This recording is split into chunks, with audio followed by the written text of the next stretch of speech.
So Jonathan is a little 3-year-old, very active boy from Uganda. They were told that when he was born very small, and that he had a little growth the size of a bean seed behind his ears.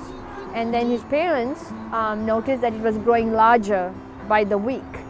And when they took him to the clinic, they were told they would not be able to operate on it for fear that he might die. Our foundation is Children Waiting Everywhere.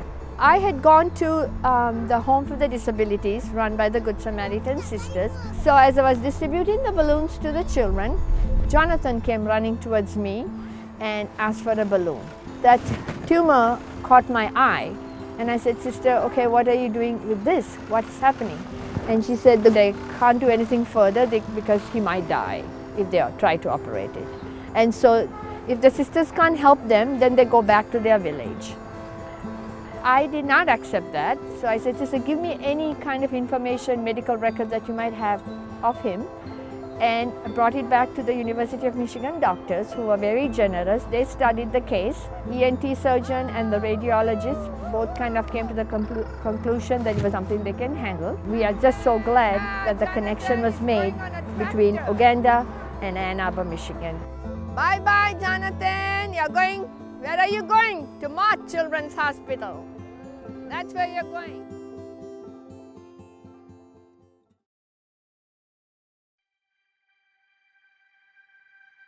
I first got an email from Naomi Carrera with the story of this boy and this picture of a boy with a huge neck mass.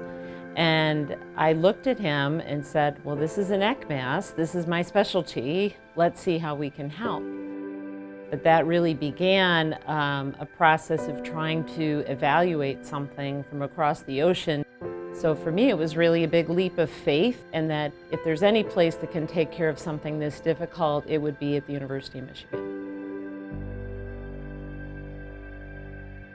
Well, when I first met him, and he's so delightful and beautiful and obviously very healthy, and when I examined him with the scope, I could see that his airway was fine, which was a big important step that would reduce some of the risk of the surgery, so we could get the MRI. And that was really the turning point when the MRI came back as a surprise. We were called back to the office, and Dr. Lesperance said the MRI results came back unfavorable. And she said it has gone down into sitting by his lungs, and it's much more serious than what I had thought. So then we have to do biopsy, maybe one, maybe two. And each time we go deeper, we might find more surprises that we had not known before. And maybe it might be cancer. And so maybe it cannot be treated by surgery. That first biopsy results came out, they said, it's okay. It's still bad, but they can go ahead and do the surgery. So I was all excited and sent out emails to everybody, and I think that's when Dr. Lesperance said, Naomi, just wait, you'll hold back on your emails to everybody because we still have lots of work to do. And she said the whole team has to agree to do this, only then we can go forward. And they said we might even have to cut a bone to pull it out because it's right inside there. And that's when Dr. Spector got involved. I think anytime we go into surgery, I think there's always some uncertainty knowing what's going to happen. And in Jonathan's case, right, he's 3 years old, and he has a vascular tumor which is going to bleed. You know, you're anxious. I think there's a level of anxiety that happens in a surgery that you just want to make you're knowing everything's going to go okay, but you got to get to that point.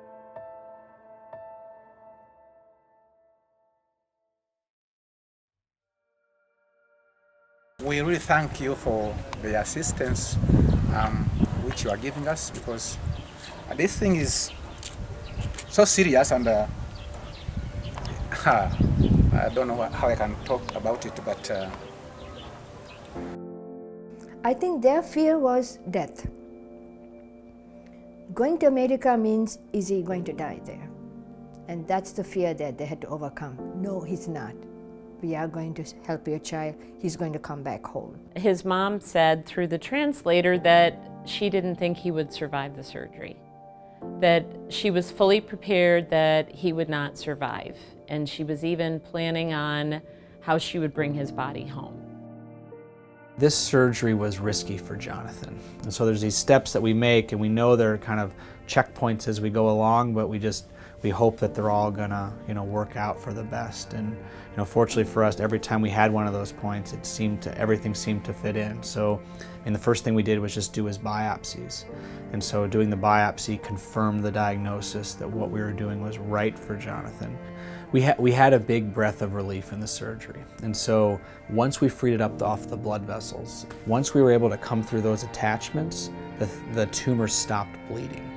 And so in the beginning of the surgery, we were very focused on blood loss, and even the biopsy that we did, he could have had blood loss, and removing it, we were having blood loss, but it almost stopped after we clipped those vessels. And it was at that point we were really like, yeah, this is gonna go super well, and we're gonna be able to get this. We just have to continue to be careful and remove this.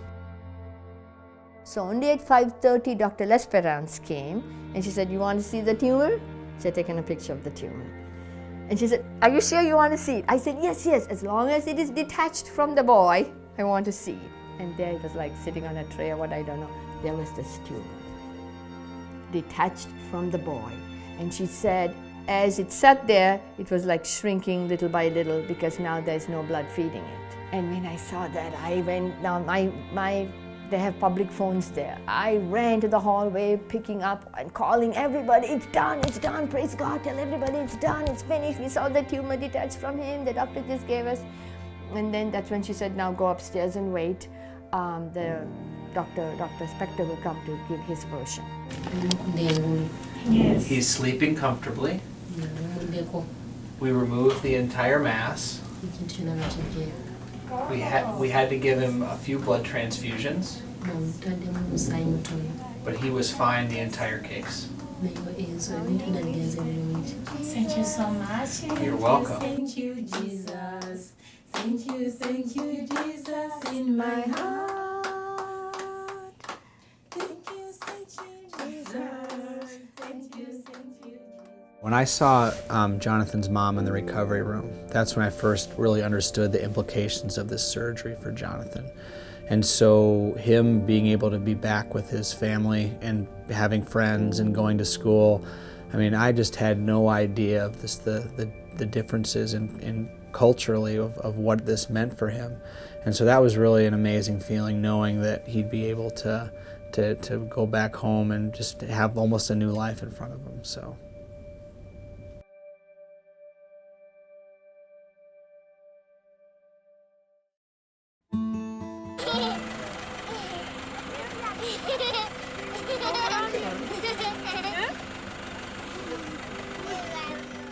When we pulled in the pickup truck, and then they saw Jonathan and Jane through the window of the car, they all came running, and like I said, they just went for his neck. Kato, and pulling his neck. He had forgotten all about it, but they were all after him. Then the message went around, Kato is here, All the children came running, more and more people came running. And the father then heard the news, and they were calling him on the phone, and then he came running and went right to Kato. Jonathan really loves his dad. When I saw that moment of him hugging his child, and Jonathan up to that saying to all the other people, but when his father picked him up and held him, he was there so like only a child would feel in his father's arms. So content, so happy. And the father came to me and said, "Thank you for what you have done for my son." That was the moment of everything that went on is worth it all. Had this not been treated, if it had become infected, it could have been fatal in an infection or abscess in his chest. It clearly would have done more and more damage to his spine, his shoulder, his scapula, his chest. Already had been remodeling the bones, but probably in this country, it just never would have grown to that. We wouldn't even know what the potential is because it would have been treated a lot sooner. Even the villagers were saying he would not be able to go to school because in school they say he has a disease. Then other children, the parents would tell them, don't go and play with him because you'll get the same thing. So now, University of Michigan, the American people, Ann Arbor, Michigan, has given this boy a future. that he might forget the whole thing, but only we will remember that there is one child there whom we gave a future, the gift of life, really. You know, to me, it's entirely appropriate for him to fly across the world to get this taken care of, and then he can go back and live his full potential. And some people might say, all of this for one child, but you know, if you can save one life, who knows what kind of impact that's going to have in the future.